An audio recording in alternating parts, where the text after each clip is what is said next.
السلام علیکم دوستو، کیسے ہیں آپ سب؟ میں زبینہ فیاض ایک بار پھر آپ کے ساتھ تو میں شروع کر رہی ہوں میرا محافظ by Salma Khan season 2 part 13۔ Samina مسلسل روئی جا رہی تھی۔ امی آپ سنبھالے خود کو، انمول انہیں مکمل بات بتا چکی تھی۔ میں نے کہا تھا نا مجھے شک ہے، اور میرا شک صحیح نکلا۔ وہ مسلسل روئے جا رہی تھی۔ میں نے کہا تھا سعدیہ بھابھی بہت صبر والی ہے، اور انہوں نے ثابت آج بھی کیا ہے کہ وہ صبر والی ہے، مگر میں اب زندگی بھر ان سے آنکھیں ملانے کے قابل نہیں رہی۔ امی ڈیڈ کے پاس کچھ پینٹنگز ہے جن کی قیمت بڑھ کر کروڑوں میں چلی گئی ہے۔ وہ بڑے بابا کو کسی بھی حال میں ضرائف کرتا ہوا نہیں دیکھنا چاہتے تھے۔ وہ سارے راستے بند کرنا چاہتے تھے جو انہوں نے بند کر دیے۔ ان کو معلوم تھا وہ ان سے جائیداد سب کچھ چھین چکے ہیں، مگر ان پر صرف ان کا حق ہے، مگر بڑے بابا کو اس وقت کوئی ہوش نہیں تھا، اور ان کو یہ پینٹنگز چاہیے بھی نہیں تھی، مگر ان کو یہ خوف تھا کہ کہیں بڑے بابا اپنا حق مانگنے نہ آ جائے، تو انہوں نے ان کو مارنے کا راستہ چنا۔ ان کو سب سے بڑی غلط فہمی تھی کہ بڑے بابا کو ان پینٹنگز کے بارے میں پتہ نہیں ہے۔ وہ سب جانتے تھے، مگر انہیں اللہ کی ذات پر یقین تھا، اور وہ یقین ان کا کبھی نہیں ٹوٹا۔ وہ جانتے تھے کہ اللہ ان کو سنبھال لیں گے، مگر ڈیڈ نفرت میں اس حد تک پہنچ چکے تھے کہ انہوں نے اپنے بھائی کو مارنے سے بھی خود کو پیچھے نہیں ہٹایا، اور انہوں نے پاکستان آ کر اسی ویٹر کو جس کی آپ نے بات کی، اسے پیسوں کی لالچ دے کر، کیونکہ وہ مجبور تھا اور مجبور لوگ بکنے میں ایک سیکنڈ نہیں لگاتے، ان کی چائے میں زہر ملا کر انہیں دے دیا۔ وہ زہر آہستہ اثر کرتا تھا تو سب کو لگے گا کہ انہوں نے خودکشی کی ہے یا پھر فطری موت مرے ہیں۔ امی مجھے شرم آ رہی ہے ان کو اپنا باپ کہتے ہوئے، اور انمول کے ان الفاظ پر سمینہ کا دل پھٹنے کو آیا۔ وہ اپنی ہی بیٹی کی زبانی اپنے ہی شوہر کے لیے یہ الفاظ سن رہی تھی، اور یہی حال ان کا بھی تھا۔ ایک دم صحن میں شور مچا، انمول گھبرا گئی۔ امی میں آپ سے بعد میں بات کرتی ہوں، وہ جلدی میں بس یہی کہہ سکی۔ اور ہاں، انہیں کہہ دیجیے گا کہ ان کی بیٹی آج سے ان کے لیے مر گئی ہے۔ بڑی امی کا اتنا بڑا دل ہے کہ وہ معاف کر سکتی ہے، میرا نہیں ہے۔ میں واپس نہیں آؤں گی، میں یہیں بڑی امی کے ساتھ ہی رہوں گی، اور اگر انہوں نے نہیں رکھا تو سڑک پہ رہ لوں گی، مگر کبیر شاہ کے گھر واپس نہیں آؤں گی۔ اس کا لہجہ اٹل تھا۔ وہ فون بند کر چکی تھی۔ اب ان کی اگلی منزل کبیر شاہ کے پاس جانا تھا، اور ان سے اپنے سوالوں کے جواب جاننے تھے۔ دوسری طرف وہ صحن میں پہنچی تو خالہ روئے جا رہی تھی۔ مجھے ہاسپٹل جانا ہے ابھی، سعدیہ بیگم اپنی چادر کمرے سے لاتے ہوئے بول رہی تھی۔ خالہ نے جب انمول کی سوالی نظر دیکھی تو روتے ہوئے بس اتنا ہی بول سکی، اس خبیث آدمی نے پری کو گولی مار دی ہے۔ میری پری ابھی موت کے منہ میں ہے، اور انمول اپنی جگہ سے ہل بھی نہیں پائی۔ آج کا دن ان سب پر کسی عذاب سے کم نہیں تھا۔ ایک نیا سرپرائز ان کے لیے تیار تھا۔ ہر لمحہ ان کے لیے امتحان کی گھڑی تھی۔ اسی وقت عبداللہ ذہن میں داخل ہوئے اور سب کو اپنے ساتھ چلنے کا کہنے لگے۔ وہ سب ان کے ساتھ، کیونکہ یہاں رک کر انتظار کا عذاب کوئی نہیں سہنا چاہتا تھا۔ اگر پری کو کچھ بھی ہوا تو خدا کی قسم اس کی لاش میں چوراہے پر لٹکاؤں گا۔ اس کے بعد اس کی لاش کے ٹکڑے کر کے چیل کوے کو نہ کھلائی تو میرا نام برہان احمد شاہ نہیں۔ پری اندر ICU میں تھی، اور باہر برہان خود کو نہیں سنبھال پا رہا تھا۔ شہریار ان سے تھوڑا دور تھا، وہ اپنی مٹھیاں بھیجے خود کو مضبوط رکھنے کی کوشش کر رہا تھا۔ یا اللہ تو میری زندگی بھی اس کو دے دے، یا اللہ میں نے تجھ سے آج تک کچھ بھی نہیں مانگا۔ پہلی چیز جو میں نے مانگی تھی وہ پری تھی، مگر وہ مجھے نہیں مل سکتی، یہ بات میں جانتا ہوں، مگر میرے مولا اس سب میں اس کا کیا قصور؟ اس کا کوئی قصور نہیں، تو اس کو اتنی بڑی سزا مت دے۔ مولا تو میری جان لے لے، مگر اسے بخش دے، اسے بخش دے۔ وہ اپنے آنسو مٹھی سے صاف کرتے ہوئے دل میں بس یہی دعائیں مانگ رہا تھا، اور ایک دم اسے ہاسپٹل میں سب داخل ہوتے ہوئے نظر آئے۔ وہ خود کے آنسو خشک کرتے ہوئے ان کی طرف بڑھنے لگا اور ان کو ICU کی طرف لے جانے لگا۔ ابھی وہ لوگ پری کا پوچھتے کہ اتنے میں ایک نرس ICU سے باہر آئی۔ سر، ان کا خون کافی بہہ گیا ہے، آپ خون کا انتظام جلدی کریں۔ کون سا بلڈ گروپ؟ اسے بس پری کی زندگی عزیز تھی۔ O negative. اور وہاں پر کھڑا ہر شخص پریشان ہو گیا، کیونکہ ان میں سے کسی کا بلڈ گروپ میچ نہیں کر رہا تھا۔ کہاں چلنا ہے؟ میں تیار ہوں۔ ان سب کو اپنے پیچھے سے ایک آواز آئی تھی، O نیگیٹو ہے میرا بلڈ گروپ۔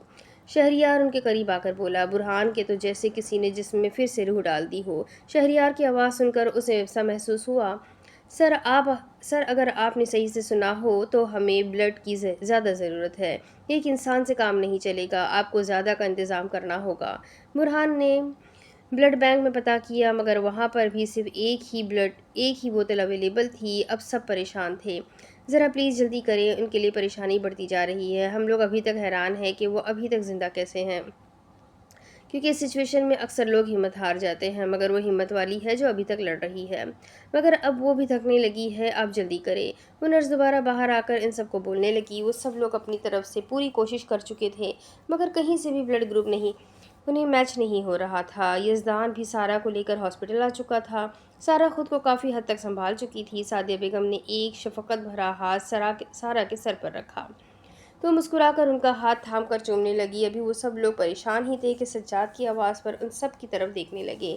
او نیگیٹو ہے ماہم کا بلڈ گروپ۔ سب لوگ اس کی بات سمجھنے سے قاصر تھے۔ ارے یار، اس نے ہاتھ کاٹا تھا اپنا، تب اسے ہاسپٹل لے کے گئے تھے تو میں بھی وہی تھا۔ یہ بات جویریہ کو اور مجھے پتا ہے۔ جب اس کی بات پر برہان حیران ہوا تو اس نے خود ہی جواب دے دیا، تب ڈاکٹر نے کہا تھا کہ اپنے خون کی حفاظت کرو کیونکہ یہ بہت قیمتی ہے، یہ بہت کم لوگوں کے پاس ہے۔ تو مکمل بات بتا چکا تھا اور برہان نے ایک دوڑ گاڑی کی طرف لگائی۔ اس کے پیچھے سجاد بھی تھا۔ سب لوگ دعائیں مانگ رہے تھے۔ مسلسل رونے کی وجہ سے شہریار کی آنکھیں لال ہو چکی تھی، کیونکہ جب بھی اس کے آنسو آتے ہیں تو اپنی آنکھوں کو بے دردی سے مسلتا۔ شہریار اسے اپنے پیچھے سے انمول کی آواز آئی تو وہ اس کی طرف نم آنکھوں سے دیکھنے لگا۔ پریشان مت ہو، ٹھیک ہو جائے گی انمول، اس میں اس بیچاری کا کوئی قصور نہیں، اسے سزا نہیں ملنی چاہیے تھی، وہ سزا کی حقدار نہیں ہے۔ وہ اب بھی اپنے آنسو کو بے دردی سے مسل رہا تھا۔ انمول نے اپنے بیگ سے ٹیشو نکالا اور نرمی سے اس کی آنکھوں پر پھیرنے لگی۔ تمہاری آنکھیں بہت پیاری ہیں، آنسو اچھے نہیں لگتے۔ وہ اس کی آنکھیں دیکھ کر بولنے لگی۔ شہریار اس کی بات نہیں سمجھ پایا، اس وقت وہ سمجھنے کی حالت میں نہیں تھا۔ انمول نے اس کا ہاتھ تھاما۔ وہ ٹھیک ہو جائے گی، اللہ بے قصور لوگوں کو سزا نہیں دیتا ہے، بے فکر رہو۔ وہ اسی محبت سے کہہ کر سعدیہ بیگم کی طرف بڑھ گئی، مگر اس کا یہ لہجہ سمجھنے سے شہریار منصور کا بے اثر تھا۔ دروازہ زور زور سے بجایا جا رہا تھا جیسے کوئی اندر آنے کو تڑپ رہا ہو۔ ارے آ رہی ہوں بھائی، صبر کر جاؤ۔ فائزہ کی آواز آئی تو دروازہ زور سے بجنے لگا۔ یا اللہ، میرے دروازہ توڑ دو گے کیا؟ آ رہی ہوں۔ وہ جلدی سے دروازہ کھولنے لگی اور جب دروازہ کھلا تو سامنے برہان کو دیکھ کر وہ حیران رہ گئی۔ وہ نکاح کے بعد آج برہان کو پہلی بار دیکھ رہی تھی۔ برہان بھائی آپ؟ وہ اسے دیکھ کر حقیقی حیران تھی۔ ماہم کہاں ہے؟ مجھے ملنا ہے اس سے، وہ بے قراری سے بول رہا تھا۔ اور ماہم جو اپنے کمرے میں لیٹی ہوئی تھی، اس کی آواز جب اس کے کانوں تک پڑی تو وہ اپنی جگہ سے فوراً اٹھ کر باہر کی طرف آنے لگی۔ آپ اندر آئیں، میں بلاتی ہوں اسے۔ وہ جگہ دیکھ کر اسے اندر آنے کا کہہ رہی تھی اور جیسے ہی وہ آگے بڑھا ماہم اس کے سامنے آ گئی۔ برہان؟ وہ بے یقینی سے اسے دیکھتی رہی۔ یہ اس کو ہرگز برہان نہیں لگ رہا تھا، یہ تو کوئی تڑپا ہوا انسان لگ رہا تھا۔ اس وقت اس کو برہان کی حالت اپنی حالت کی طرح محسوس ہو رہی تھی۔ برہان تو اسے نہیں ملا تھا تو ویسے ہی تڑپتی تھی، مگر آج وہ اسے تڑپتا ہوا دیکھ رہی تھی۔ ماہم، خدا کے لیے پری کو بچا لو، اسے ضرورت ہے تمہاری۔ ماہم چلو اسے۔ وہ اس کے سامنے التجا کر رہا تھا۔ کیا ہوا ہے پری کو؟ فائزہ پری کی بات سن کر پریشان ہو کر پوچھنے لگی۔ اسے گولی لگی ہے، اور یہ بولنے والا سجاد تھا۔ فائزہ تو اپنی جگہ سے ایک دم زمین بوس ہوئی تھی۔ تائی اپنے کمرے سے جو کھانستے ہوئے نکلی تھی، الفاظ سن کر وہ بھی کچھ بول نہیں پائی، اور ماہم جو اس کے سامنے کھڑی تھی، ایک دم اس کا دل جیسے کسی نے مٹھی میں بھیج لیا ہو۔ پری؟ ماہم کے لبوں سے بھی اختیار نکلا تھا۔ ماہم، تم نے مجھے بد دعا دی تھی، جیسے تم تڑپ رہی ہو اللہ مجھے بھی تڑپائے، مجھے بھی سچی محبت ہو، مجھے بھی تکلیف کا پتہ چلے، محبت نہ ملنے کا۔ تو دیکھو نا، آج میں اسی حالت میں ہوں۔ میں بہت محبت کرتا ہوں اس سے، خود سے زیادہ۔ اسے کچھ ہوا تو ماہم میں مر جاؤں گا۔ ماہم، برہان احمد پریشے کے بغیر کچھ بھی نہیں ہے۔ خدا کے لیے اسے مجھے لوٹا دو، خدا کے لیے مجھے دے دو واپس میری پری۔ ماہم، اللہ تمہاری سنتا ہے، تم دعا کرو کہ وہ مجھے میری پری دے دے۔ وہ ہاسپٹل میں مر رہی ہے، اسے خون کی ضرورت ہے، اسے تم بچا سکتی ہو۔ ماہم، تم بچا سکتی ہو اسے، خدا کے لیے مجھے میری زندگی لوٹا دو مجھے میری پری لوٹا دو۔ وہ ماہم کے سامنے گھٹنوں کے بل بیٹھ کر اسے التجا کر رہا تھا، اور آج ماہم ایک عاشق کو اپنے محبوب کھونے کے خوف سے دیکھ رہی تھی۔ ماہم نے کبھی یہ تو نہیں چاہا تھا کہ وہ اس کے سامنے گڑ گڑائے، مگر شاید اس کی تڑپ اس کے اللہ نے دیکھی تھی، تبھی برہان کے لیے یہ سزا چنی گئی تھی۔ مگر نہیں، ان سب میں پری کا کوئی قصور نہیں تھا، وہ تو معصوم تھی، وہ تو پہلے دن سے معصوم تھی۔ برہان کا پری سے شادی کرنا یہ قسمت میں لکھا تھا، جو ہو گیا۔ اللہ ان دونوں کو ایک کرنا چاہتا تھا تو ان دونوں کو ایک کر دیا، مگر اب کیا ہو رہا ہے؟ پری اس سے دور ہو رہی ہے، اور پری کے دور جانے کے بعد بھی وہ اس کو اپنا نہیں بنا سکتی تھی، کیونکہ وہ اس کا کبھی تھا ہی نہیں۔ وہ تو ہمیشہ سے پری کا تھا اور اس کو پری کا ہی رہنا تھا۔ اور ماہم نے اپنے دل پر ہاتھ رکھا۔ پری تمہاری ہے اور وہ تمہیں ملے گی۔ اگر میں تمہیں پوری پری لوٹا سکتی ہوں تو میں تمہیں پری دوں گی۔ میں چلنے کے لیے تیار ہوں، چلو۔ وہ اس کے الفاظوں پر برہان کو ایک اور زندگی ملتے ہوئے محسوس ہوئی۔ فائزہ جو زمین پر پڑی ہوئی تھی ایک دم اپنی جگہ سے اٹھی اور ان کے ساتھ جانے لگی۔ میں بھی چلوں گی، میں نے بھی اس بچی کے ساتھ بہت ظلم کیا ہے، میں معافی مانگنا چاہتی ہوں اس سے۔ تائی کمرے سے باہر نکلتے ہوئے ان کے ساتھ چلنے لگی۔ وہ سب دعائیں مانگتے ہوئے گاڑی میں بیٹھے۔ کیا اللہ میری پری کو زندگی دے دے۔ فائزہ مسلسل تسبیح پر پڑھتے ہوئے پری کے لیے دعائیں مانگ رہی تھی، اور یہی حال ماہم اور تائی کا بھی تھا۔ کچھ ہی پل بعد شہریار کمرے سے باہر نکلا۔ وہ اپنا خون دے چکا تھا، مگر اس وقت پری کو زیادہ خون کی ضرورت تھی۔ ابھی نرس باہر آ کر کچھ کہنے لگی تھی کہ برہان ماہم کو لاتے ہوئے نظر آیا، ان کا بلڈ گروپ میچ ہو جائے گا۔ اس وقت برہان کے ساتھ ماہم اور پریشے کی فیملی کو دیکھ کر سب خوش ہوئے تھے، مگر یہ وقت پریشے کے لیے دعا کرنے کا تھا۔ پریشے جو موت اور زندگی کے بیچ جھول رہی تھی۔ ماہم نرس کے ساتھ اندر کی طرف چلی گئی۔ اب آپ بے فکر رہے، سب ٹھیک ہو جائے گا بہن، تائی سعدیہ بیگم کو تسلی دے رہی تھی جو مسلسل روئے جا رہی تھی۔ فائزہ بھی ان کو تسلی دینے میں لگی ہوئی تھی، مگر اندر سے وہ کھدڑی ہوئی تھی۔ وقت گزرتا جا رہا تھا۔ یار اتنی دیر کیوں ہو گئی ہے؟ برہان ڈرا ہوا تھا، بہت ڈرا ہوا تھا۔ ابھی وہ اپنی باتوں میں ہی مصروف تھے کہ ICU کا دروازہ یکدم کھلا اور ایک ڈاکٹر اپنے منہ سے ماسک ہٹاتے ہوئے باہر کی جانب آتے ہوئے نظر آئے۔ دیکھیں، ہم اپنی پوری کوشش کر رہے ہیں مگر ہمیں کوئی خاص امید نہیں ہے۔ وہ سیدھا ان کو جواب دے رہے تھے۔ نہیں، ایسا نہیں ہو سکتا، ہرگز نہیں ہو سکتا، وہ مجھے چھوڑ کے نہیں جائے گی، وہ مجھے بالکل چھوڑ کر نہیں جائے گی۔ وہ جانتی ہے اس کے بغیر اس کا برہان مر جائے گا، اور وہ کبھی اپنے برہان کو نہیں مار سکتی۔ برہان پر یقین تھا۔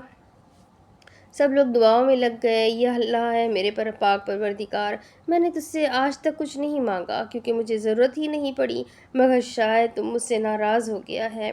اللہ میں تیری ہر نعمت پر شکر ادا کرتا ہوں۔ میں تجھ سے اس لیے نہیں مانگتا تھا کیونکہ میرے پاس سب کچھ ہے، اور وہ سب کچھ پری تھی، مگر یا اللہ آج وہ مجھ سے دور جا رہی ہے، میں خالی ہاتھ رہ جاؤں گا، تو میری لاج رکھ لے۔ اس کو تو تجھ پر کتنا بھروسہ ہے، یا اللہ تو اس کا بھروسہ مت توڑ، تم مجھے میری پری لوٹا دو۔ چاہے تو اس کے بدلے میری جان لے لے، مگر مجھے میری پری لوٹا دے۔ پری کے بغیر میں بھی زندہ لاش بن جاؤں گا، اور زندہ لاش بننے سے بہتر ہے تو مجھے اس دنیا سے اٹھا لے۔ مجھے میری پری لوٹا دے، مجھے میری پری لوٹا دے۔ وہ روتے ہوئے بس یہی دعا مانگ رہا تھا۔ کچھ دیر بعد ڈاکٹرز باہر نکلے۔ سب لوگ بہت امید کے ساتھ انہیں دیکھ رہے تھے۔ ان کے شوہر کہاں ہیں؟ ڈاکٹر نے برہان کا پوچھا تو ایک دم ان کی طرف بڑھا۔ میں ہوں ان کا شوہر، یہ آپ کو کہاں سے ملی؟ کیا؟ سب لوگ ناسمجھی سے ڈاکٹر کو دیکھتے رہے۔ ہم لوگ امید ہار گئے، مگر شاید وہ جینا چاہتی تھی۔ وہ آخر تک ہمت نہیں ہاری، اور بالآخر ان کی ہمت کامیاب ہو گئی۔ وہ بالکل ٹھیک ہے۔ اور ڈاکٹر کے ان الفاظ نے سب کے اندر ایک نئی زندگی ڈال دی تھی۔ سب لوگ خوشی سے ایک دوسرے سے گلے ملنے لگے۔ اور ہاں، آپ کے بچے بھی ٹھیک ہے۔ اور اس بچے والے لفظ پر سب حیران ہو گئے، خود برہان بھی حیران تھا۔ بچے؟ کیا آپ کو نہیں پتا؟ برہان ناسمجھی سے انہیں دیکھتا رہا۔ آپ کی وائف پریگننٹ ہے، 4 ماہ ہو چکے ہیں، اور آپ لوگوں کو کچھ پتا بھی نہیں ہے؟ ڈاکٹر واقعہ میں حیران ہوا تھا اور برہان کو سوچنے لگا۔ برہان دیکھے نا، میں کتنی موٹی ہو گئی ہوں۔ وہ جو اسکرین پر نظر جمائے بیٹھا تھا پری کی بات پر اس کی طرف دیکھنے لگا۔ کہاں موٹی ہوئی ہو؟ یہ دیکھے نا میں کتنی موٹی ہو گئی ہوں، اور آپ کو میں موٹی نہیں لگ رہی ہوں۔ وہ منہ بنا کے بولی، ارے میری جان، تم بالکل موٹی نہیں ہوئی۔ نہیں، میں ہو گئی ہوں۔ برہان اپنی جگہ سے اٹھا، اس کا ہاتھ پکڑ کے اسے شیشے کے سامنے کیا۔ دیکھو کہاں موٹی ہوئی ہو، اتنی پیاری تو ہو، بالکل پری کی طرح۔ وہ اس کے گال دبا کر بول رہا تھا، میں جم جانے کا سوچ رہی ہوں، سبین بھی تو جاتی ہے۔ میری جان، تم جاننا چاہتی ہو تو جا سکتی ہو، مگر تم مجھے ہر حال میں اچھی لگتی ہو، تو تمہیں یہ سب کچھ کرنے کی ضرورت نہیں ہے۔ وہ اس کے کندھے سے بال ہٹاتے ہوئے اپنے لب اس کے کندھے پر رکھتے ہوئے بولا، آپ سچ کہہ رہے ہیں نا؟ میں آپ کو ہر حال میں اچھی لگتی ہوں نا؟ کہیں ایسا نہ ہو میں موٹی ہو جاؤں اور آپ مجھے پھر ناپسند کرنے لگے۔ برہان احمد کے دل پر صرف ایک لڑکی کا قبضہ ہے، اور وہ پریشا صدیق ہے۔ نہ کوئی لڑکی دل میں آئی ہے، نہ کوئی لڑکی اس دل میں آئے گی، کیونکہ آپ نے اس دل کو بند کر دیا ہے اپنی محبت سے۔ وہ ویسے ہی اس کے گال چومتا ہوا اسے سمجھا رہا تھا، اور پری کے گال شرم سے لال ٹماٹر ہو گئے تھے۔ اسے اب سمجھ آیا تھا کہ پری موٹا ہونے کا کیوں کہہ رہی تھی، مگر شاید وہ خود بھی نہیں جانتی تھی کہ وجہ کچھ اور تھی۔ بچے تو ٹھیک ہے نا؟ فائزہ پریشانی سے پوچھ رہی تھی۔ جی بالکل ٹھیک ہے، اور ماشاءاللہ ٹوئنس ہے، اور جڑوا بچوں کا سن کر تو وہاں پر خوشی اور بڑھ گئی۔ کیا میں پری سے مل سکتا ہوں؟ وہ پری سے ملنے کا اصرار کر رہا تھا تو ڈاکٹرز نے اسے کچھ دیر بعد ملنے کا حکم دے دیا۔ ڈاکٹر اپنی بات کر کے وہاں سے جا چکا تھا۔ ارے میرے بھائی مبارک ہو! سجاد برہان کو گود میں اٹھا چکا تھا۔ شہریار بھی آگے بڑھا اور اسے زور سے گلے لگایا۔ بہت بہت مبارک ہو میری جان۔ اب باری باری سب مبارکباد دے رہے تھے۔ کچھ ہی دیر بعد پری کو ہوش آیا تھا۔ ماہم خالہ اور فائزہ کو اپنے سامنے دیکھ کر وہ تو خوشی سے اچھلنے کو تھی۔ آپی میں نے آپ کو بہت یاد کیا، آپی کی جان میں نے بھی تمہیں بہت یاد کیا، وہ محبت سے اس کا ماتھا چوم کر اسے بتا رہی تھی۔ پری اللہ کا شکر ہے تم بالکل ٹھیک ہو، ہم تو پریشان ہو چکے تھے۔ اب ماہم اس کا ہاتھ تھام کر اس سے بات کر رہی تھی۔ تمہارا بھی شکریہ کہ تم نے مجھے خون دیا، ورنہ یہ سب کچھ کیسے ہو پاتا؟ پاگل ہو کیا؟ بہن ہوں میں تمہاری، اور بہنوں میں یہ شکریہ نہیں چلتا۔ وہ بھی سامنے سے ویسا ہی جواب دے رہی تھی۔ مجھے معاف کر دو پری، میں نے بہت غلط کیا تمہارے ساتھ۔ تائی ہاتھ جوڑ کر پری سے معافی مانگ رہی تھی۔ ارے تائی امی، آپ مجھے شرمندہ کر رہی ہیں۔ آپ معافی مت مانگے، جو تھا وہ گزر گیا، اور گزری ہوئی باتیں یاد نہیں کیا کرتے۔ وہ بہت پہلے ہی دل سے سب کو معاف کر چکی تھی، تو اب تو ان کی معافی کی کوئی ضرورت ہی نہیں تھی۔ بیٹا ہوگا دیکھنا، دونوں بیٹیاں ہوں گی، ایک بیٹا ایک بیٹی ہوگی۔ یزدان اور سجاد آپس میں ہی بحث میں لگے ہوئے تھے۔ ہائے میری جان، میری پیاری بہن، ہمیشہ خوش رہو۔ یزدان پریشے کی طرف بڑھتے ہوئے بہت محبت سے کہنے لگا، میری گڑیا بہت بہت مبارک ہو۔ سجاد بھی اسے محبت سے کہہ رہا تھا۔ باری باری سب مل رہے تھے۔ ابھی برہان کی باری نہیں آئی تھی۔ وہ دروازے پر نظر جھکائے کھڑا تھا۔ جب سے وہ اندر آیا تھا وہ پری کو نہیں بلکہ زمین کو دیکھ رہا تھا۔ نہ جانے کیوں وہ صرف زمین کو ہی دیکھے جا رہا تھا۔ پری بہت خوش ہوئی تمہیں صحت یاب دیکھ کر۔ اللہ تمہیں ہمیشہ خوش رکھے، اور بہت مبارک ہو بچوں کے لیے۔ شہریار اس کے سامنے کھڑا ہو کر اسے دعاؤں سے نواز رہا تھا۔ بہت شکریہ تمہارا، اور مجھے معاف کر دینا اگر میں نے تمہارا بے دھیانی میں دل دکھایا ہو۔ وہ ہنسنے لگا۔ پری تم میرا دل کبھی دکھا ہی نہیں سکتی، تم تو میری پیاری دوست ہو، اور دوست دل نہیں دکھاتے۔ وہ اپنے چہرے پر مسکراہٹ لاتے ہوئے بول رہا تھا، میں کچھ کہنا چاہتی ہوں۔ جب سب لوگ آپس میں باتوں میں مصروف تھے تو سعدیہ بیگم نے اعلان کیا، سارہ کے والدین کی پہلے ہی موت ہو چکی تھی، اور اس دنیا میں ایک واحد رشتہ اس کے چچا اور چچی تھے جو اب نہیں رہے۔ سارہ مجھے امی کہتی ہے، میں ماں ہوں اس کی، مجھے پورا حق ہے اس کی زندگی کا فیصلہ کرنے کا۔ میں نے ایک فیصلہ کیا ہے، اگر اس سے سارہ کو کوئی بھی اعتراض ہے تو وہ مجھے منع کر سکتی ہے۔ سب لوگ سوالیہ نظر سے سعدیہ بیگم کو ہی دیکھ رہے تھے۔ مجھے سجاد اور سبین کے نکاح کے ساتھ سارہ اور یزدان کا نکاح کا بھی اعلان کرتی ہوں۔ اور وہاں پر ہر کھڑے شخص کے چہرے پر مسکراہٹ آ گئی۔ یزدان بے یقینی سے سعدیہ بیگم کو دیکھنے لگا، اور جیسے آنکھوں ہی آنکھوں میں کہہ رہا ہو، آپ نے تو میرے دل کی بات چھین لی۔ ساری زندگی دعائیں دوں گا آپ کو، میری ڈوبتی ہوئی کشتی آپ نے سنبھال لی۔ اب سب سارہ کے جواب کے منتظر تھے۔ مجھے کوئی اعتراض نہیں ہے، اگر سعدیہ امی نے میرے لیے فیصلہ کیا ہے تو انہوں نے کچھ سوچ کے ہی کیا ہوگا، اور میں اپنے سارے حق انہیں دیتی ہوں۔ اور اس کی اس بات پر سعدیہ بیگم نے اس کا ماتھا چوما۔ اس دن سب کو ان الفاظ کا مطلب سمجھ آیا، وقت ایک جیسا نہیں رہتا۔ شہریار جو ہاسپٹل سے باہر گاڑی کی طرف جا رہا تھا انمول کی آواز پر رکا۔ کیا ہوا؟ وہ سوالیہ نظر سے انمول کو دیکھ رہا تھا۔ محبت ہو گئی ہے، یا پھر یہ کہو کہ عشق ہو گیا ہے؟ انمول کی آنکھوں میں واضح طور پر وہ ان الفاظوں کا مطلب سمجھ سکتا تھا۔ اگر کچھ ٹائم پہلے تم مجھ سے پوچھتے تو میں تمہیں کہتی محبت وہ بھی تم سے۔ بہت اچھا مذاق کر لیتے ہو انمول شاہ، تم جیسے انسان کو کبھی منہ بھی نہ لگائے، مگر ابھی مجھ سے پوچھو گے تو میں کہوں گی شہریار منصور، میں تم سے محبت نہیں بلکہ عشق کرتی ہوں، اور یہ سچ ہے۔ یہ انمول شاہ کو شہریار منصور سے عشق ہو گیا ہے۔ شہریار بغیر کچھ بولے بس اسے سن رہا تھا۔ مجھے نہیں پتا مجھے کب ہوا، مگر مجھے تمہاری عادت ہو گئی ہے، تو آج میں تم سے پوچھتی ہوں، تم مجھ سے شادی کرو گے؟ صاف سیدھا سوال جو اس کی پہلے سے عادت تھی۔ انمول، میری زندگی بہت مشکل ہے، تو میرے ساتھ شادی کرو گے مجھ سے یا نہیں؟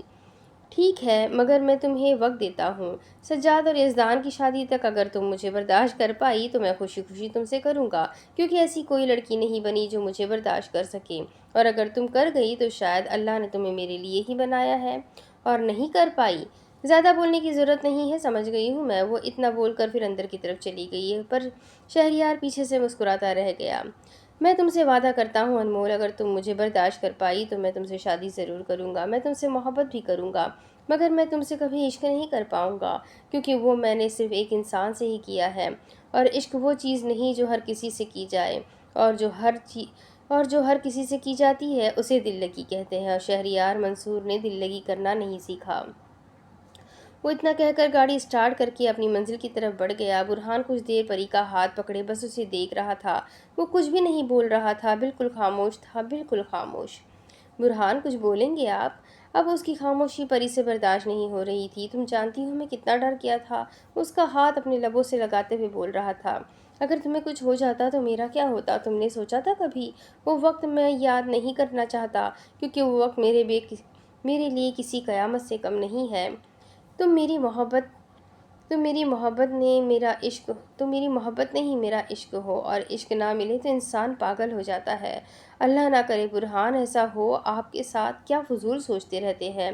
اسے ڈانٹ رہی تھی۔ تم وعدہ کرو مجھ سے، تم مجھے چھوڑ کر کبھی بھی نہیں جاؤ گی، تم ہمیشہ اپنے برہان کے ساتھ رہو گی۔ وہ اس سے بہت امید سے وعدہ لے رہا تھا۔ برہان، پرشے آپ کے بغیر نامکمل ہے، کیونکہ آپ اسے مکمل کرتے ہیں، اور میں کہیں نہیں جا رہی۔ چاہے ہماری کہانی کی شروعات لڑائی سے ہوئی ہو، مگر ہمارا ایک دم خوشی سے ہوگا انشاءاللہ۔ وہ اسی محبت سے اس کا ہاتھ تھامے بول رہی تھی۔ پری میری جان، تم میری زندگی ہو، یاد رکھنا۔ برہان احمد نے صرف ایک لڑکی سے عشق کیا ہے، اور وہ تم ہو۔ پریشا سیدھی ہو کے بیٹھ گئی، اور اگر برہان احمد کسی اور لڑکی سے محبت نہیں عشق کرے گا، وہ اس کی بیٹی ہوگی۔ اور پریشا مسکرانے لگی۔ بیٹا بھی ہو سکتا ہے، وہ منہ بسور کر بولی۔ چاہے بیٹا ہو چاہے بیٹی، بس اللہ نصیب اچھے کرے اور صحت یاب ہو۔ وہ بھی اسی محبت سے دعا کر رہا تھا۔ پریشا نے دل میں آمین کہا اور اس کے گلے لگ گئی۔ 8 مہینے بعد۔ ارے جلدی کرو، بارات لے کے چلنی ہے، انمول لہنگا سنبھالتے ہوئے سب کو باہر آنے کا کہہ رہی تھی۔ مجھے پتا تھا ایسا کچھ ہوگا، یہ لوگ نکل نہیں رہے ہیں، اور وہاں وہ لوگ بہت پہنچ بھی گئے ہوں گے۔ ہال میں لڑکی والے پہلے پہنچے اور لڑکی والے بعد میں پہنچے۔ کتنا برا لگے گا؟ سونیا پریشان ہوتے ہوئے بول رہی تھی۔ ارے چل رہے ہیں نا، گاڑیاں سب باہر نکل چکی تھیں۔ سعدیہ بیگم کا پورا گھر مہمانوں سے بھرا ہوا تھا۔ ابھی وہ لوگ جلدی جلدی کر رہے تھے کہ اتنے میں سجاد کالی شیروانی پہن کر سامنے آیا۔ نفیسہ تو اسے دیکھ کر حیران ہو گئی، کیونکہ وہ کسی شہزادے سے کم نہیں لگ رہا تھا۔ ہائے ماں صدقے جائے، ماں واری جائے، میرا بیٹا شہزادہ لگ رہا ہے، وہ نظر اتارتے ہوئے بول رہی تھی۔ اتنے میں یزدان بھی کالی شیروانی پہن کر اس کے برابر کھڑا تھا، البتہ اس کا منہ بنا ہوا تھا۔ میرا دوسرا بیٹا بھی آ گیا، صدقے جاؤں میں۔ نفیسہ ویسے ہی اس کے بھی صدقے جا رہی تھی۔ میں نے کہا تھا نا اس کی کالی مت شیروانی بنوائیے گا، لیکن نہیں، میری کوئی سنتا ہے کیا؟ میں اتنا ہینڈسم لگ رہا ہوں کالی شیروانی میں، اور یہ کالا ریچھ۔ وہ منہ بناتے ہوئے بول رہا تھا۔ اس کو تو سب سے پہلے خوش فہمی دور کرنے کا انجیکشن لگواؤ بیٹا، ترکی سے آ جانے سے بندہ ہینڈسم نہیں ہو جاتا، شکل بھی ہونی چاہیے۔ الحمدللہ میری شکل بھی اچھی ہے اور میری عقل بھی بہت اچھی ہے۔ ابے چل، دماغ مت خراب کر۔ سجاد کو ویسے ہی پریشانی تھی، کیونکہ کچھ دیر پہلے اسے سبین کا میسج موصول ہوا تھا کہ بارات لے کے آنے کا فائدہ نہیں ہے، میں عین نکاح کے وقت نکاح سے انکار کر کے جاؤں گی۔ اور وہ بیچارہ دعائیں مانگ مانگ کر تھک گیا تھا کہ اگر وہ ایسی کوئی حرکت کرنے والی ہے تو اللہ اسے عقل عطا فرمائے۔ ہائے میری جان، بہت پیاری لگ رہی ہو۔ پریشا شیشے کے سامنے لال کلر کا خوبصورت جوڑا زیب تن کیے کھڑی تھی۔ برہان اس کے پیچھے جو کالے کلر کا کرتا پہن کر کھڑا تھا، اسے دیکھ کر تعریف کیے بغیر نہیں رہ پایا۔ میں کب خوبصورت نہیں لگتی؟ وہ بھی اسی شرارتی انداز میں بولی۔ ہاں میری جان تو ہمیشہ چاند کا ٹکڑا لگتی ہے، میں چاند کا ٹکڑا ہوں، وتر کی جواب دیے جا رہی تھی۔ ہاں اس میں کوئی شک تو ہے نہیں۔ وہ بھی اسی محبت سے اسے دیکھ رہا تھا۔ ابھی وہ آگے کچھ بولتا کہ براق رونے لگا، اور اس کی آواز سے اس کے برابر لیڈی علیشہ بھی رونے لگی۔ برہان اور پری کے جڑواں بیٹا اور بیٹی ہوئے تھے۔ علیشہ براق سے 5 منٹ بڑی تھی۔ ابھی وہ دونوں 1.5 ماہ کے ہی تھے، مگر ان لوگوں کی عادت تھی کہ وہ پوری رات جاگا کرتے تھے اور صبح پورا دن گھوڑے بیچ کر سویا کرتے تھے۔ اس کی ساری عادت سجاد پر پڑ گئی ہے، پتہ نہیں بڑے ہو کر کس پر جائے گا۔ برہان دانت چباتے ہوئے بولا، اللہ میری جان کا ٹکڑا، میرا پیارا بیٹا کیوں رو رہا ہے؟ چپ کر جاؤ۔ پری براق کو اپنی گود میں لیے سلا رہی تھی اور برہان علیشا کو گود میں اٹھا چکا تھا۔ ابھی وہ دونوں ان کو چپ ہی کروا رہے تھے کہ سعدیہ بیگم اندر داخل ہوئی۔ چلو جلدی بیٹا، دیر ہو گئی ہے۔ سعدیہ بیگم نے براق اور علیشا کو پیار کیا اور باہر کی طرف بڑھ گئی۔ ویسے ہی ہر وقت تم سے چپکا رہتا ہے، اسے شرم نہیں آتی؟ برہان براق کو دیکھ کر بولا۔ ہاں تو علیشا بھی آپ سے چپکی رہتی ہے، میں بھی تو بول سکتی ہوں، میری بیٹی ہے اور میرا بیٹا ہے۔ وہ دونوں اکثر ایک دوسرے کے بچوں سے جیلس ہو جایا کرتے تھے، مگر وہ دونوں جانتے تھے کہ برہان براق سے بہت محبت کرتا ہے اور پری علیشے سے۔ گاڑیاں چل چکی تھی۔ سب سے آگے سجاد کی گاڑی تھی، جس میں سجاد، عبداللہ خالہ اور نفیسہ بیٹھی تھی۔ دوسری گاڑی یزدان کی تھی، جس میں یزدان، سونیا، میر اور سمینہ بیٹھی تھی۔ ان کے پیچھے گاڑی برہان کی تھی، جس میں برہان، پریشے، سعدیہ بیگم، تائی اور اسامہ لوگ بیٹھے ہوئے تھے، اور ان کے پیچھے والی گاڑی پر شہریار اور انمول، ماہم اور فائزہ بیٹھے ہوئے تھے۔ سب گاڑیاں اپنی منزل کو پہنچی۔ ڈھول کی آوازیں دور دور تک لوگ بآسانی سن سکتے تھے۔ خوشی اتنی تھی کہ بیان نہیں کر سکتے تھے۔ انمول نے علیشا کو اپنی گود میں اٹھایا۔ برہان، شہریار، خالہ، نفیسہ، سونیا سب لوگ بارات کے ساتھ ناچتے ہوئے اندر جا رہے تھے، اور باقی اتنی زور سے تالیاں بجا رہے تھے کہ آج تو لگتا تھا کہ کان ہی پھٹ جائیں گے۔ وہ لوگ ناچتے ہوئے اندر کی طرف جانے لگے، اندر کی جانب چلے آئے۔ ناچنے کا دل تو یزدان کا بھی بہت تھا، مگر اسے یہ کہہ کر چپ کروا دیا گیا کہ وہ دلہا ہے، کہیں گے کہ شاید کوئی لڑکی نہیں مل رہی، اور مل گئی ہے تو اتنی خوشی ہو رہی ہے۔ مگر اس بات پہ کوئی غلط بات بھی نہیں تھی، کیونکہ واقعی میں اس کو لڑکی نہیں مل رہی تھی جو اب مل گئی ہے۔